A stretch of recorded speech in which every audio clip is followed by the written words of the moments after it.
today.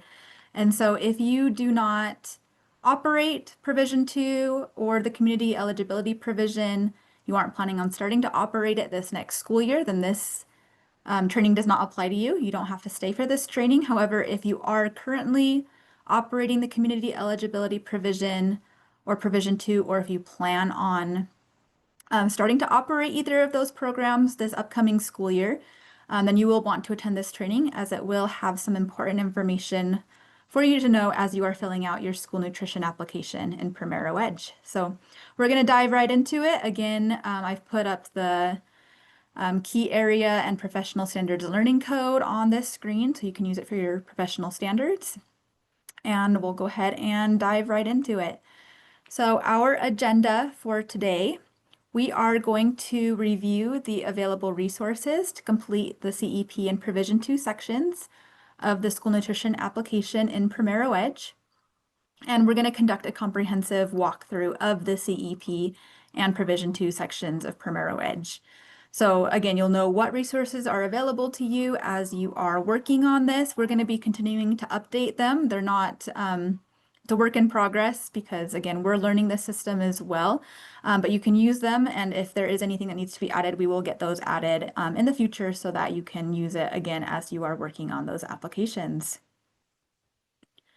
The goals for today's training: we want sponsors to know where to find our training resources on how to complete the CEP and Provision 2 sections of the SNP application in PrimeroEdge.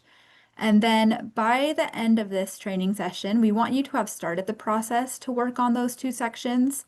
We're not going to give dedicated time today, just because this information is a little bit more convoluted than the rest of the application, and you most likely won't have all of the information on hand that you need to complete it. But I'm going to tell you where to find it. I want to make sure that those tabs are pulling up for you in PrimeroEdge, and then you'll have time on your own to get those done. Again, just as a reminder, hopefully all of you were able to join our training yesterday to get started on the SNP application in PrimeroEdge. But just as a reminder, if you were not able to attend that training live, we will have a recording posted shortly on NSLP Central, so you can review the training that we gave yesterday. But just to recap, we introduced PrimeroEdge in our live training. It is going to be our new state software system, and it provides school nutrition software for state agencies and districts across the country. So as a reminder, we're now live. Moving forward, we will be using PrimeroEdge to manage our annual contract renewal process, claims, and reporting. And we're going to be in this system instead of CNP Web. So again, we're not repeating any of yesterday's training in today's training. This training is going to be solely focused on CEP and Provision 2. But we will, like I said, post our resources, our training from yesterday, so that you can go back and watch it if needed. And then again, just a reminder from yesterday's training, PrimeroEdge is different than CNP Web. There are going to be different questions and requirements that you will be doing in PrimeroEdge than what you did in CNP Web. And there's also less room for flexibility than what you might be used to in CNP Web. So it is vital that you follow the steps we have outlined for the CEP and Provision 2 sections exactly. It's going to be quite different than what you've done in CNP Web in the past. And so if you miss pressing a button or miss filling out a question, there won't be any way for you to submit your SNP application. But we do have resources that have been created. We do expect you to use those resources. And again, we know that everyone is learning a new program at the same time, and that's why we have those resources created, so that you'll be able to go to those resources to find answers to your questions instead of having to wait on us, which might take a long time just because there's so many sponsors and, not as many specialists available. And we are recording this training as well, so you should be able to go back to it and watch it and make sure that you understand what you're doing when you're ready to fill out both of the, either the Provision 2 or CEP sections in PrimeroEdge.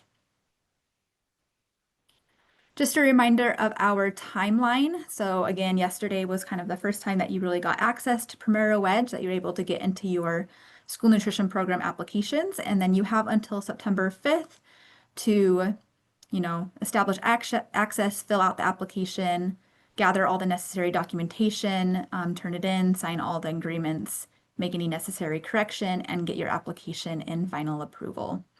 So again, just remember that you have until almost 2 months to get everything completed and filled out so that we can get your application approved.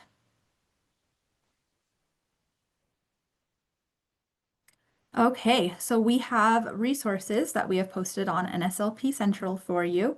I introduced this yesterday, if you were at the training yesterday, but we have a PrimeroEdge Program Management School Nutrition Application Manual.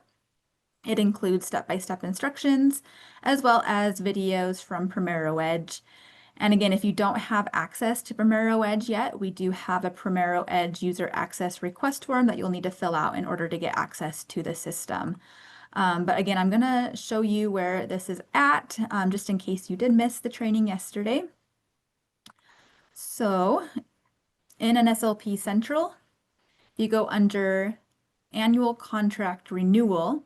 This is where you will find our PrimeroEdge Program Management S&P Application Manual. You'll pull that up. This is what it looks like. And the sections we're going to be focusing on today are the Community Eligibility Provision tab and the Provision 2 tab. So if you want to get to either of those quickly, up in this section, in this table of contents, you can click on it. It's going to take you down to that section. And so you can see that we have a section for CEP and we have a section for Provision 2. This will take you through the steps to fill out the Community Eligibility Provision tab. Same with the Provision 2 tab. And so again, you can just follow this step by step. It's going to take you through the entire application. And so I know that sometimes live trainings can be quick, right? We don't always have time to spend a lot of time on each section. And then also, sometimes watching it the first time, you don't quite retain all of the information. And so highly recommend go back to these step-by-step manual guides in order to know exactly what you're doing when you're in the system. And then if you're interested in it as well, PrimeroEdge has created these videos that you can watch about the CEP tab and the Provision 2 tab. You can click on it. It will take you to the video about the CEP tab. It's more of an overview, so it won't go into as much detail as the step-by-step instructions do, but it's still useful if you want to refer to that. So those are some of the resources that we do have available for you to help you with this process. Again, because we realize that it is new, we're having you do some things for CEP and Provision 2 that we never had you do when you were in CNP Web.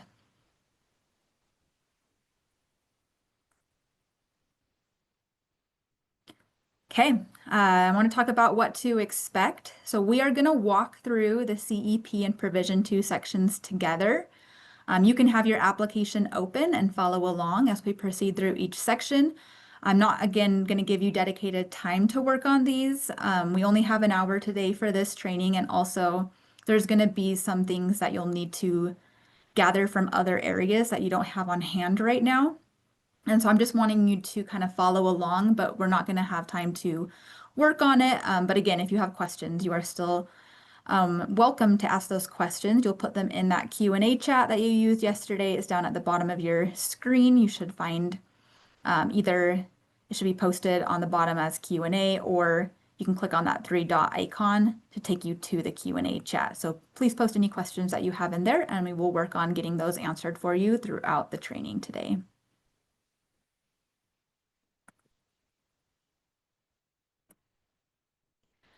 And then just as a reminder, if any technical issues occur at any point throughout this training, if again you're having issues with login problems, any system bugs where things are not looking like how they should be looking like in the system, please indicate that in the Q&A chat. We have a help desk breakout room available that we can direct you in one at a time for individual support. And so we can use that to help with any login issues that you're having. And then if there is any technical issues, any bugs, things like that, we do have PrimeroEdge on the call today as well, and they can help work with you through those as well. So just let us know in that Q&A chat if you have any technical issues that you need help with so that we can work on getting the help that you need. And then again, just where to find the Q&A chat, like I mentioned, it is down on that bottom bar on your Zoom screen.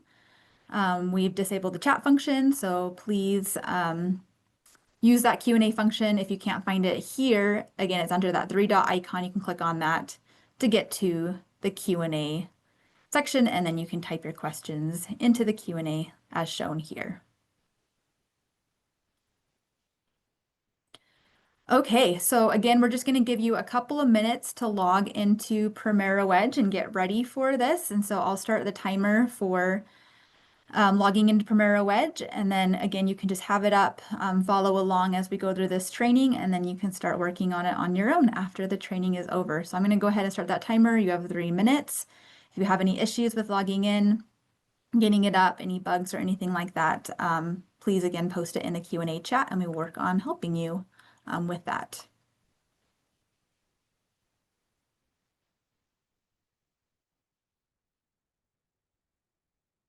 And then it is also helpful at this time, if you want to start working on it, you can log into CNP Web to view information from prior years. You can also, if you're participating in the community eligibility provision, you can also pull up the CEP validation worksheet that you first submitted to us and that we approved to get your claiming percentages. So, and your ISP numbers. So if you want to start working on it at this time, I would recommend during these few minutes that I'm having you log into PrimeroEdge to gather that information so that you have it on hand if you want to start working on this on these sections, during this training.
Okay, hopefully all of you were able to get logged into PrimeroEdge, but we are going to go ahead and move to our CEP and Provision 2 SNP application walkthrough. So I am going to go ahead and switch over to PrimeroEdge. So give me just a minute to do that.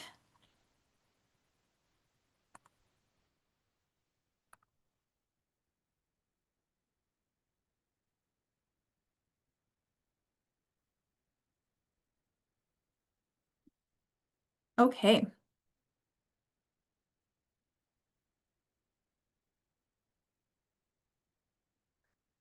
So when you are in the PrimeroEdge system, Again, this is what it looks like when you first log in. So you have your workspace with all of the program module tiles that you have access to. The only ones that most of you will have access to right now are program management and or the food distribution module. So the other ones will come later. None of you should be seeing direct certification or reviews on your screen, but those will show up eventually. We just have not gone live with either of those modules yet. So just expect those to come. But like yesterday, we're going to go into the applications. This is where this is going to take place. So you're going to click on the program management module tile. That is going to bring you to the program management section. Under sponsor applications, you are going to click on applications. And again, you're going to want to make sure you're in school year 2025 to 2026.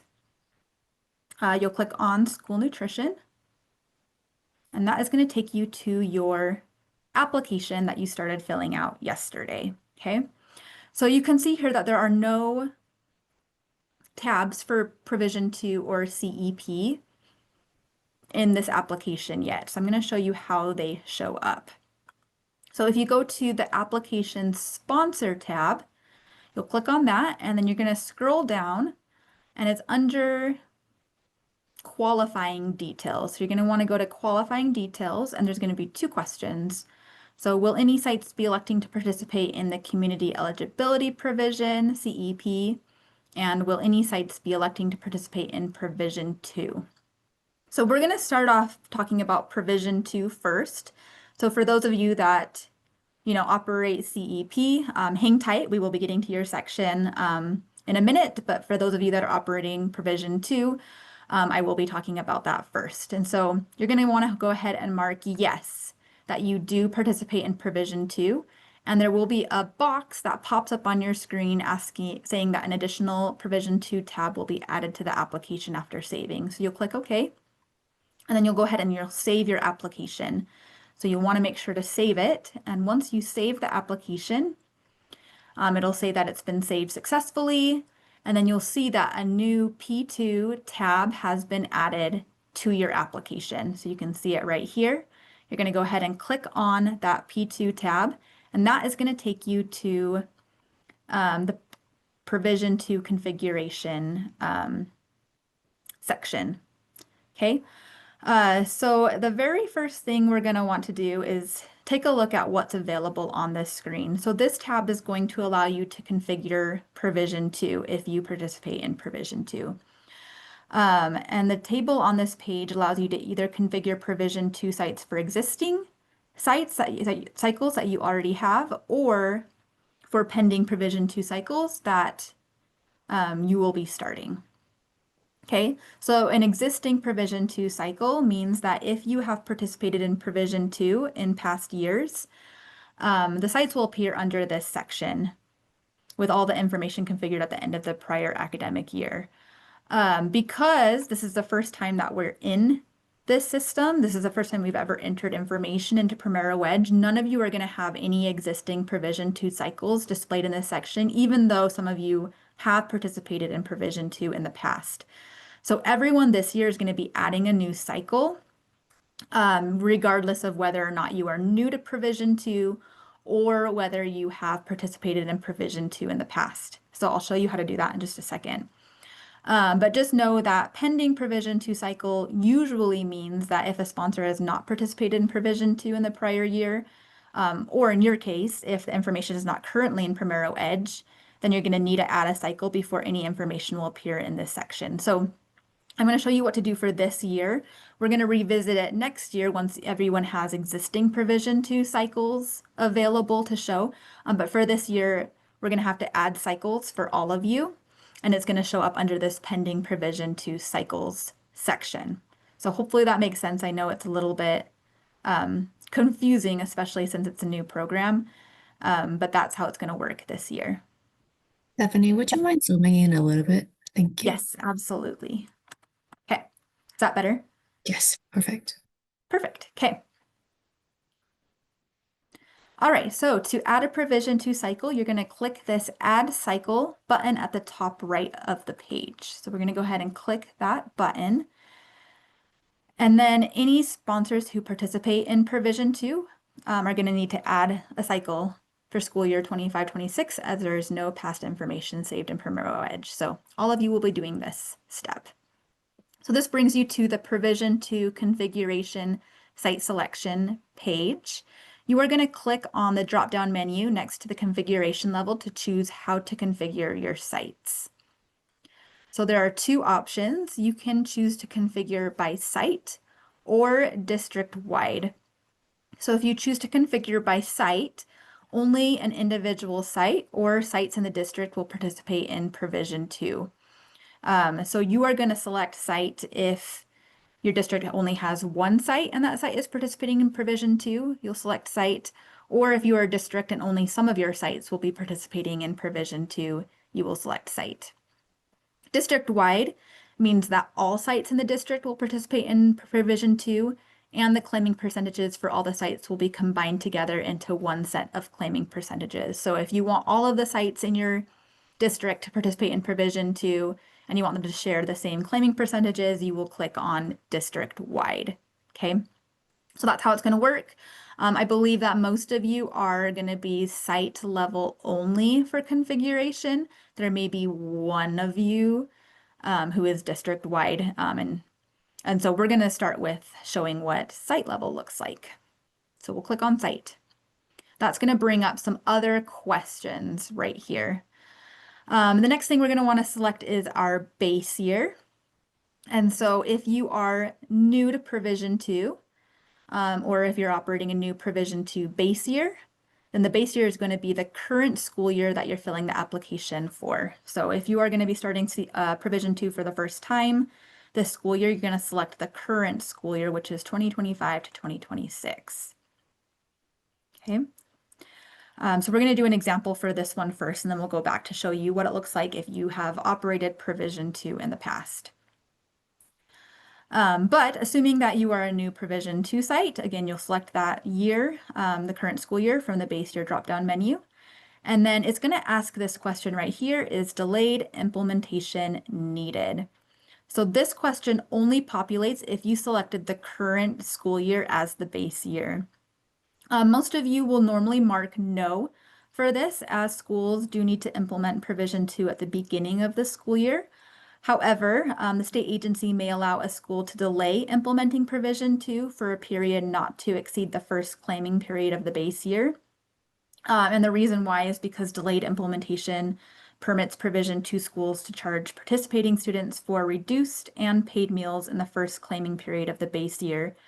And it's permitted to assist schools in securing completed free and reduced applications from households which might not otherwise submit an application if there's no charge for meals. So if this is something that you're interested in, please let us know, reach out to us, but otherwise you can put no if you are not planning on delaying implementation. Next question is meal service. So under meal service, you are going to select the school nutrition program, so breakfast, lunch, and snack that you would like to operate Provision 2 for. So if you only want to do it for breakfast, you would only select breakfast. If you want to do breakfast and lunch, you would select both of them. If you want to do snack as well, you can also select snack. So we're going to do breakfast and lunch for this example. And then this down here, the site selection, this only populates if you selected site for the configuration level. So it will not appear if you selected district-wide. So you can see if I select district-wide, that question goes away. And this is because this is where you can configure your sites that you would like to operate Provision 2. So if you only have a couple of sites that you want to add to operate Provision 2, if you don't want your, all the sites in your district to operate it, this is how you configure it. So all sites that are available for the meal service selected are going to populate in the sites availability by meal service box. So right here, you can see all the sites that are associated with this district. You will select the sites you would like to configure to participate in Provision 2. So you can go ahead and select them. by clicking on the site right here, and then you are going to click on this right-facing arrow to move them into the Sites to Configure box. So I want this site to participate in Provision 2, and then I also want this site right here to participate in Provision 2 as well. If you only have one site in your LEA, only one site will appear under here, and you still have to move it over to the Sites to Configure box. And then I just wanted to make a note, if you select a site, and this will happen in future years, but if you select a site that is currently participating in Provision 2 and has already been set up in PrimeroEdge, so next year, if you're doing this again, and you're selecting a site that has already been set up in PrimeroEdge, then the existing Provision 2 cycle for that site will end after the application has been approved. So just be careful when setting these up that you're doing it correctly, because we don't want cycles to end if they're not supposed to be ending.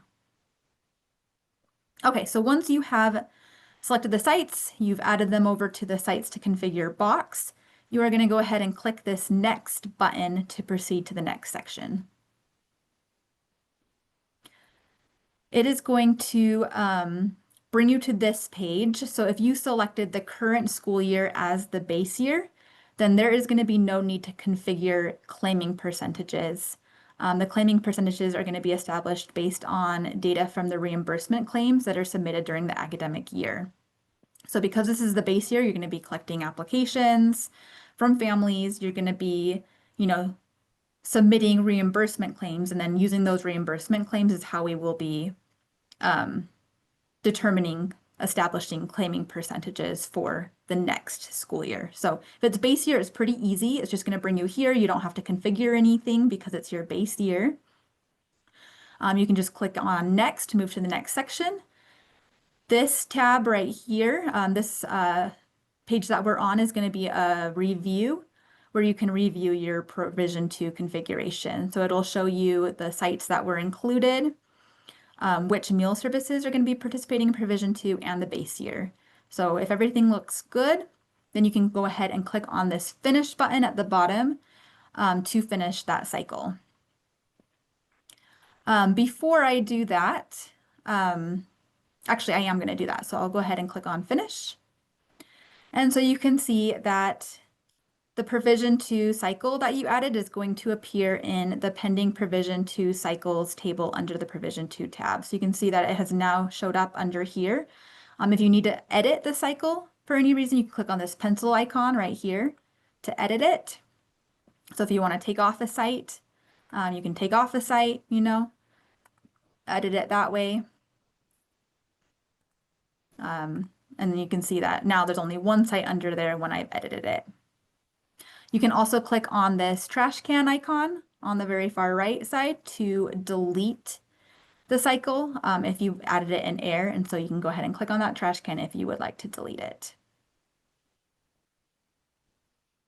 Okay, so the next thing I want to show you is how to add a cycle with a base year that is not the current year. So the one that I just added right now was for a base year that is the current school year. So they're just starting Provision 2.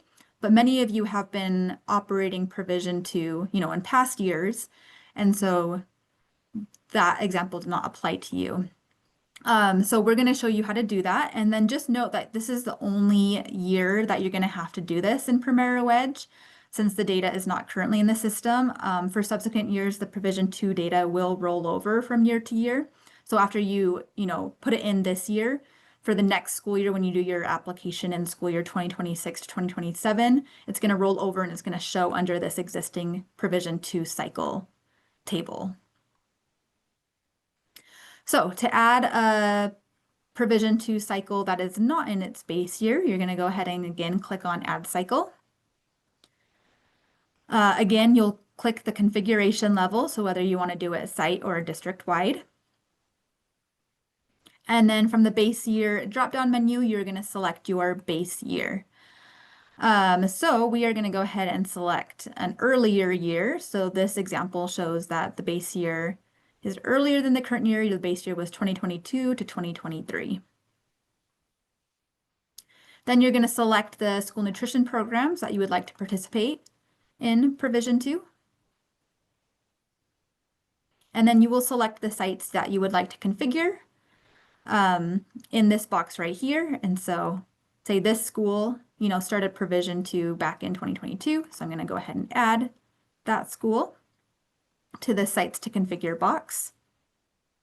And then you're going to click next when all of the sites participating in provision 2 have been added.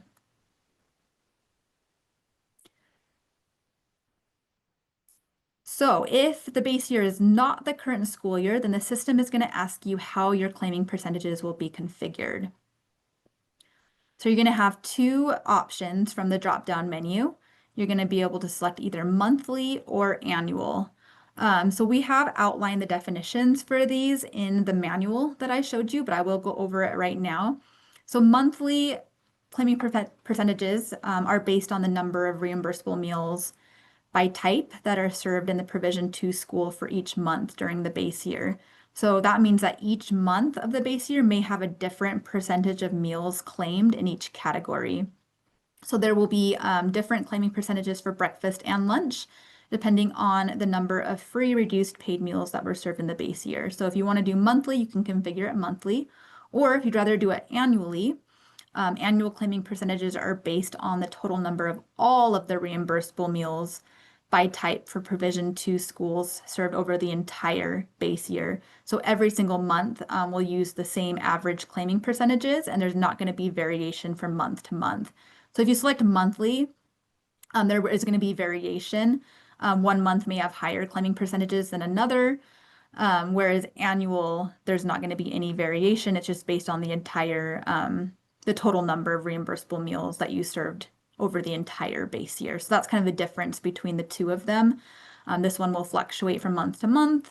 This one is going to be, based on the total number of meals, it will be the same. So you'll go ahead and, select whichever option you would like for how the claiming percentages will be configured. And it's going to pull this up right here. And so it looks like it's going to bring in the information already for you. And if it doesn't, you're still going to leave it blank because we as a state agency are going to be the ones inputting that information. So either the information will be imported over and will automatically appear here, or we as a state agency will manually enter the information into the section. You will not be entering any information into these boxes right here. It gets a little bit complicated, and so we want to make sure that it's done correctly. You won't know where to pull that information. And so all we want you to do is just select whether it's going to be monthly or annual for your claiming percentages, and then click the Save button. You will not be entering in any information for the claiming percentages themselves. So I just wanted to make that clear that the state agency will be the one doing that.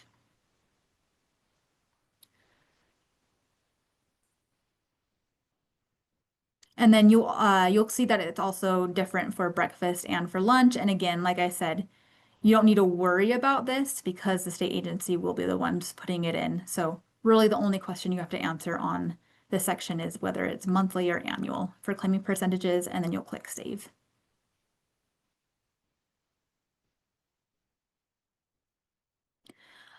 If these are left blank when you first submit it, the state agency has to come in and enter them. And you will not be able to certify and submit your SNP application until we have entered in that information. So just know that there might be a slight delay in getting it certified and submitted because we have to complete it before you're able to certify and submit your application because your application will not be complete. Okay. So I know that was a lot of information for Provision 2. I did go through it a little bit quickly, but if you have questions, again, feel free to drop those in the Q&A chat, and we can get those questions answered. And we may not be able to answer all the questions right now, but if we're unable to answer some of the questions that you're dropping in there, we will get you an answer to it shortly. So just wanted to give a heads up there. Okay.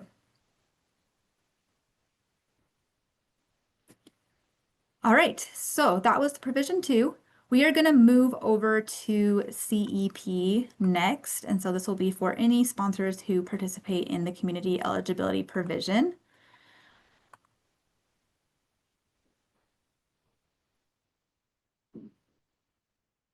So again, when I log into PrimeroEdge, I'm going to be on the home screen. I'll make sure that I click into the program management module. I'll open the applications. I'm going to make sure I'm in school year 2025 to 2026. And I'm going to select the school nutrition hyperlink, open that up, and it's going to take me to my application. So in order to get the CEP tab, again, you can see that the CEP tab is missing from this application. You're going to want to go under Application Sponsor, and then again, down under the qualifying details is the question that asks, will any sites be electing to participate in the Community Eligibility Provision, CEP? So I will click yes to that. A little message will appear saying that an additional CEP tab will be added to the application after saving. I'll say, okay. And then I will save the application. I'm actually gonna, give me 1 second. I'm gonna pop up something else really fast for this example, and then we'll go to that other example.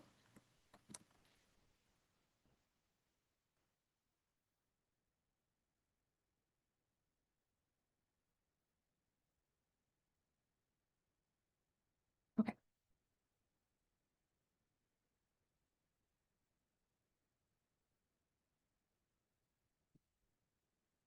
Okay. So once that CEP tab pops up, you can go ahead and click on it. And you're going to be starting in the questionnaire section of the CEP tab. So the very first question it's going to ask is this your first year applying for CEP, or are you completing a CEP annual declaration, or both?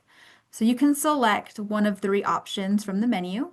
So you can either select that it's your first year, which means that you're going to be starting the first year of your CEP cycle for all of your sites that will be electing CEP. Annual declaration means that you are not in the first year of your CEP cycle for any of your sites that participate in CEP. And then both means that you have some sites that will be starting their first year of the CEP cycle, and then other sites that are not in the first year of their CEP cycle. So if you have participated in CEP in the past and you don't have any other sites that are going to be participating this year, you'll click Annual Declaration. If it's your first year, you've never participated before in the past, or you're starting a new cycle, you'll click on First Year. And if you have a cycle that's already happening and then you want to add some more sites for a new cycle, you'll click on both.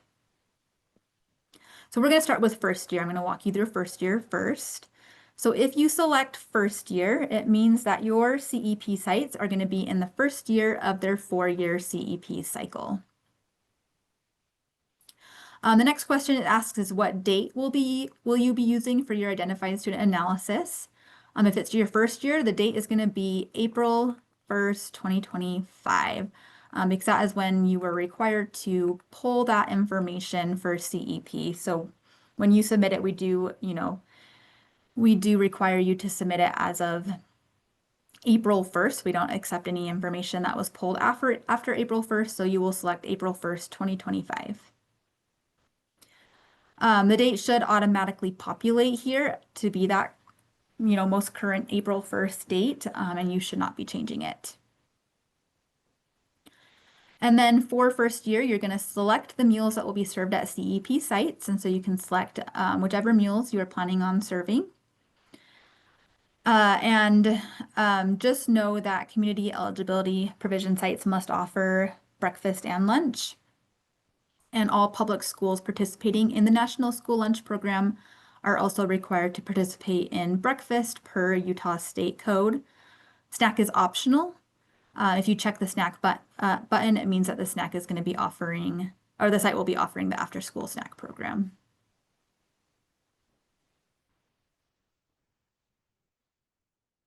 Okay, so that's what first year looks like. If you select annual declaration, which means that you have participated in CEP in the past, you're already in the middle of a cycle, it's going to bring up a few more questions.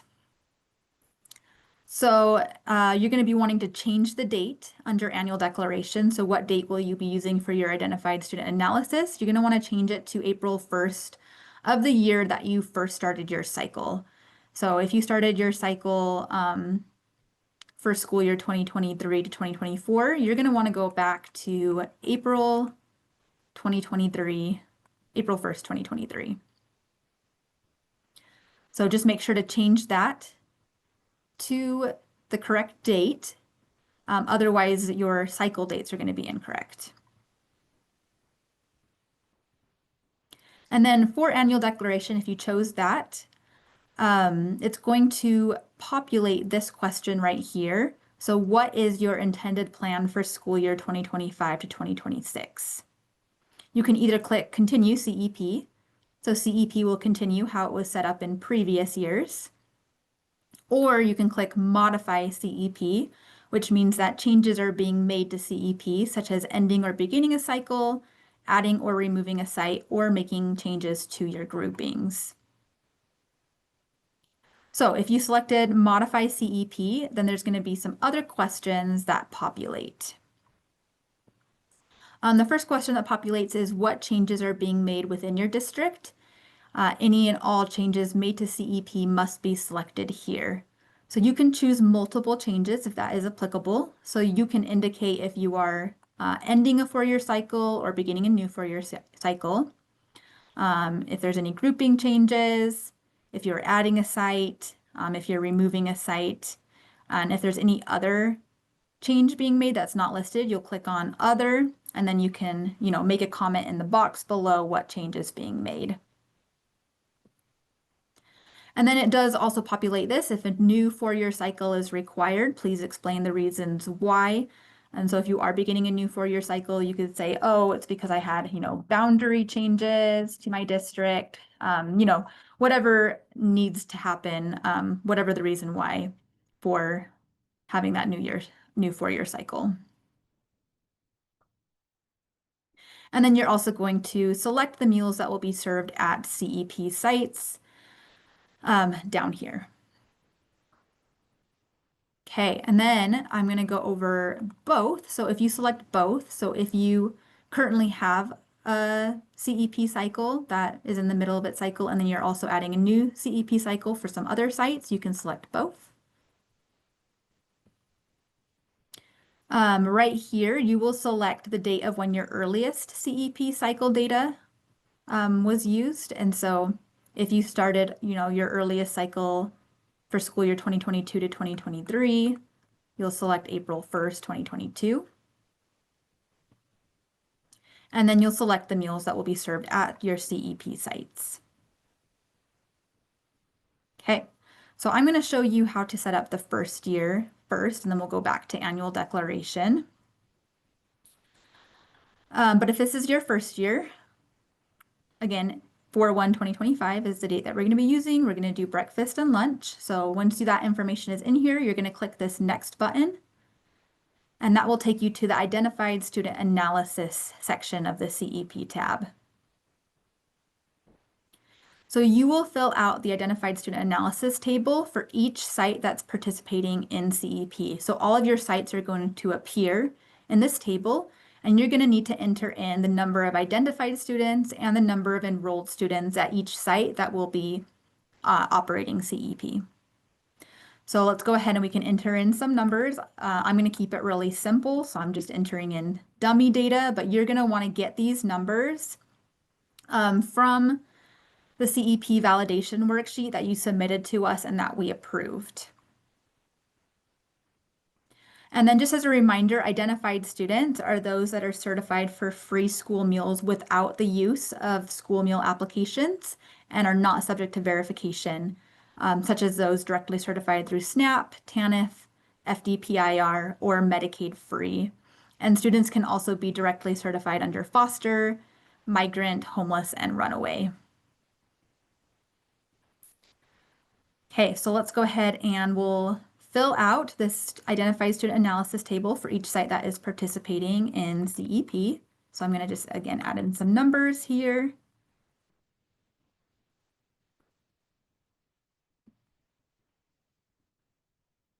Okay. So once you filled it out for all of your sites that are participating in CEP, you're going to go ahead and click this Save button.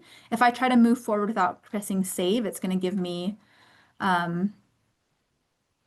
a message that I couldn't do it. I don't know why it let me, but yeah, usually you do have to save. So make sure that you save it and then you can click on Next. And that is going to take you to the Site Configuration tab. Here you're going to want to answer how are you configuring your sites for CEP. So if you click on the drop-down menu, it's going to populate 3 different options. So you can either select Site, which means that your ISP is individually calculated for each site participating in CEP. You'll select District, which means that all the schools in the district participate in CEP and will use a shared ISP calculated using identified and enrolled student data from all CEP schools in the district. Or you will select Site or CEP grouping. This allows multiple schools to participate as a single CEP group and to claim meals using a shared ISP calculated using identified and enrolled student data from all schools in the CEP group. I'm going to show you what each of those look like. So first we're going to click on Site. So if we select Site, then each site is going to appear in this site configuration table below, showing the number of identified students, the total number of enrolled students, and the identified student percentage for each site. So you can see that this site has an identified student percentage of 50%. This one has 60%, 65%, 70%. If you plan on every school in your district participating in CEP and using a shared ISP, which is calculated using identified and enrolled student data from all of the CEP schools in the district, you'll select District from the drop-down menu. All the sites will populate in the tab, and the total ISP for the district will show at the top. So you can see that the total ISP for this district is 61.25%. And then if you would like to group sites together so that they can claim meals using a shared ISP, then you will select Site or CEP grouping from the drop-down menu. And then in the table below, you'll be able to select your CEP groups by clicking on this drop-down menu and selecting which group you want it to be in. So for example, we have this site, you can click on it, you can see that there's up to 6 CEP groups that you can choose from. You can click on that you want this one to be in group 1. We also want this site down here to be in group 1. And then we want these sites to be in group 2. So you can see that you can configure them in whichever groupings that you would like them to be in if you choose that option. They will move into the group that they're in, and it will show what the ISP is for the group. So this group, the ISP is 60%. This group, the ISP is 62.5%. Once you're done with site configuration, you will click on Save. This green banner will show up showing that you saved your site configuration successfully. And then you're going to click Next to move to the next section of the CEP tab. Here is where you're going to fill out the claiming percentages section of the CEP tab. All the sites that you set up as participating in CEP in the previous tabs are going to automatically pull into this tab. And you are going to check to see if each site should be included for CEP after you evaluate the site's claiming percentages. So you can see here that this site's claiming percentages is 96%, this group's is 100%. If you look in here and you identify claiming percentages for a site that are too low to be financially viable, you can choose to uncheck the include box so as not to include the site for CEP. So you can see here that I can check that these are included for CEP. I want both of these to be included, but I don't want these sites down here with these zeros to be included, so I'll uncheck that box. So right now I only am including, group 1 and group 2 and not these other random sites. I do want to show you what it looks like if I do it by site. And so if I select by site and I go over to claiming percentages, you can see that I can either choose to include the sites or to not include the site. So if I think that, oh, this 80% is too low, I can choose to not include it and only include these 3 sites if I do it by site. And then if you were to do it by district, so we'll go back.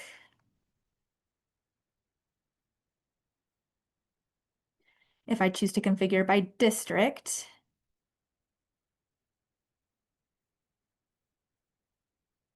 you can see that I can click include and it'll include every single school in the district. I cannot individually uncheck any schools in the district. So that's what it looks like if I do district wide.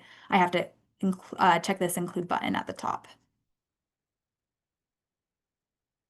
Okay, so once you are done with claiming percentages, I'm going to put them in site CEP grouping just for fun.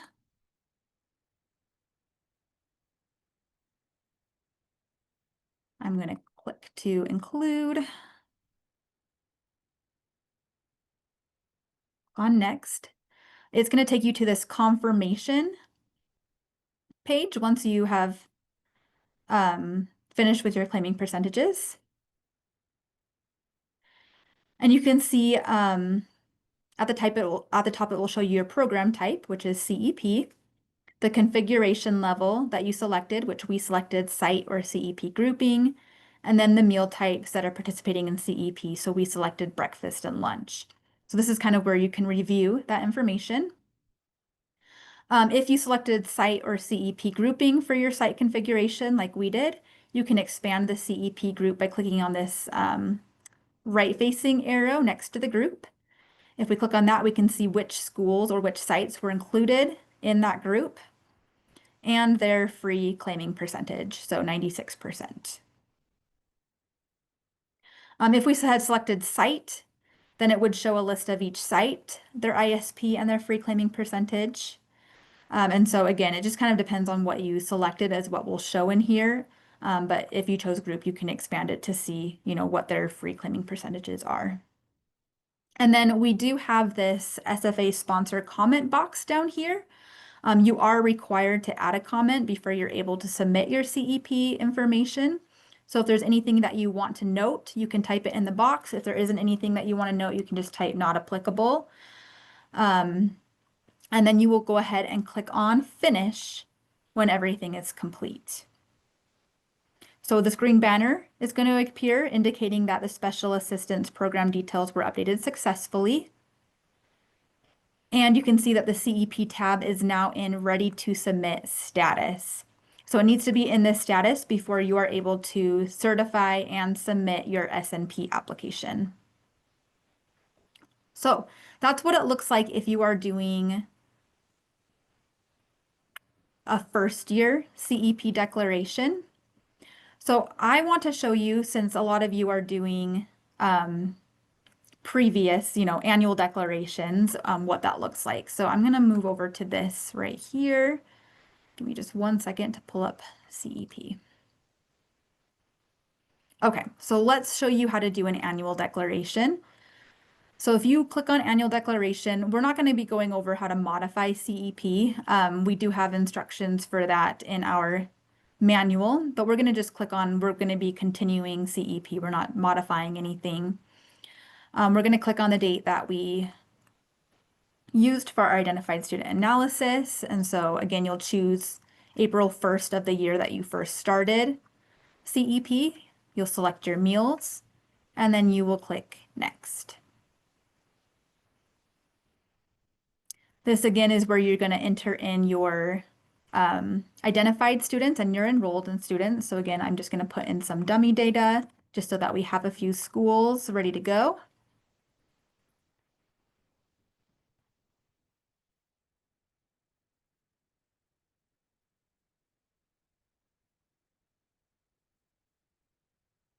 Okay, we will save that information. And then we're going to move on to the next section, which is site configuration. So what I want to show you here is there are a few of you that may have different CEP cycles going on. And so we're going to go ahead and group these schools so that I can show you how to select different dates. So we'll go ahead and, group them how we want to group them.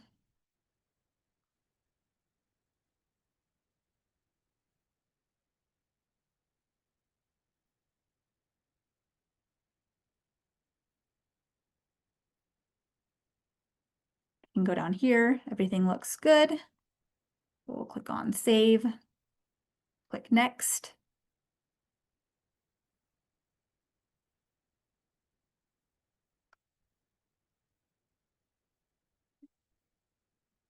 And actually, you have to do this in site configuration, so I apologize. So under site configuration, this is where you're going to select the years that your cycle is starting. And so if you had one cycle that started back in 2022 to 2023, you will select that year for that group. So say these two schools started a cycle 2022 to 2023, you'll select that. And then these three schools started 2024 to 2025. This is where you will configure the dates that your cycle started. So that's really important as that happens under this site configuration section of the CEP tab. And so just make sure that you are selecting the correct dates if you are doing an annual declaration. And if you have questions on this, let us know. But you'll save it. You'll click next. This is where you can, choose whether you want to include the information or not. You'll click save, click next, and then you can review the information. You can review the date that your cycle is starting, the date that it's ending. You'll want to make sure that those dates are correct. So again, I wanted to show you, there's a few districts I think that have a couple different cycles that start different years. And so you're going to want to make sure that you're configuring those years correctly under this site configuration section of the CEP tab. Okay, and then when you're done, you'll just click finish to be done.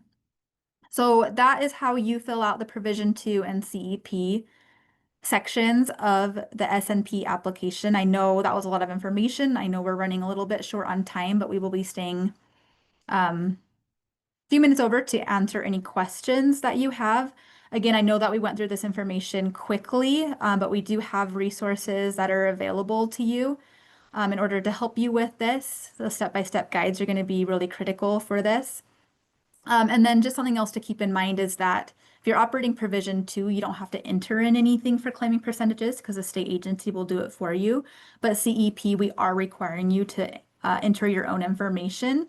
And if you enter it incorrectly, we will be sending it back to you for correction. So just know there is going to be a double check if you accidentally enter in, the incorrect number of identified students and enrolled students, and you have the incorrect claiming percentages. We will be contacting you and letting you know that you'll have to make those corrections in PrimeroEdge before we will approve your application. So just know that, even though we want you to get it correct, we do understand, errors can happen, and we will be doing that double check because we don't want your CEP numbers to be incorrect in the system.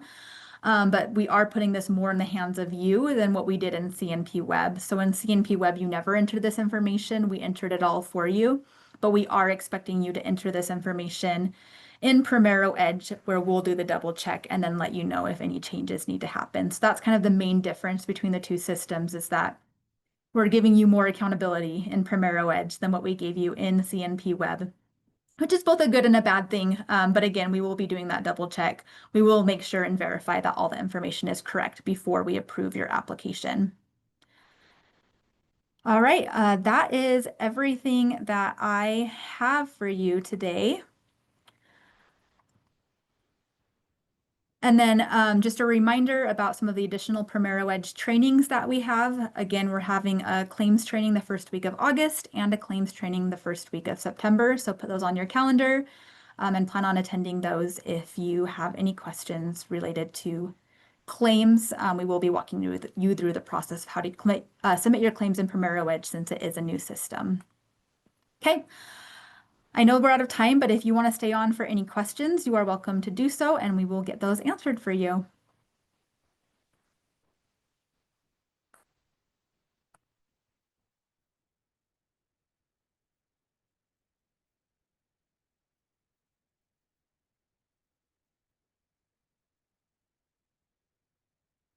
And I know that we've been answering quite a few questions during it, so if you don't have any other questions, you're free to go. Thank you so much for attending this training. We really appreciate, all the effort that you're putting into it. Again, we understand the difficulty of learning a new system. We're all learning together, but we are excited about this process. Change, like I said, is always uncomfortable, but it'll ultimately end up being really great for us. We're excited about the capabilities that PrimeroEdge has for us. And as always, if there's anything that we can help with, any resources that are unclear, please give us that feedback so that we can continue to make our processes as clear as possible and give you the help that you need. So thank you so much, everyone. We really appreciate the time that you took to attend this training.